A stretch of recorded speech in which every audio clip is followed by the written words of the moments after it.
నేను ఫ్యాక్టరీలకు సంబంధించి వాళ్ళని ఏదో యాజమాన్యానికి సంబంధించి ఎవరన్నా కానీ ఆ యాజమాన్యం వాళ్ళు ఏదో తప్పులు పట్టాలని ఇంకోటి పట్టాలని నేనేం చెప్పడం నా. బట్ లోతైన ఎంక్వైరీ అయితే జరగాలి. ఎందుకు తప్పు జరిగిందో తెలుసుకొని ఇటువంటి మళ్ళీ పునరావృతం కాకుండా అటువంటివన్నీ కూడా చెక్స్ పెట్టి దాన్ని బ్లాక్ చేయాలి. ప్లస్ ప్రోటోకాల్ ఏదైతే ఎగ్జిస్టెన్స్లో ఉందో దాన్ని ఇంప్లిమెంట్ చేసే కార్యక్రమం జరగాలి.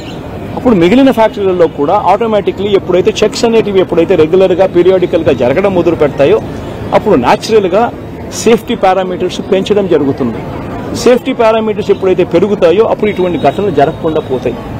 ఇవన్నీ ఖచ్చితంగా చేయాలి. ఇవన్నీ ఖచ్చితంగా చేయకపోతే మాత్రం మేము కూడా ఖచ్చితంగా మరో 2 వారాలు మరో 3 వారాలు టైం ఇస్తాం.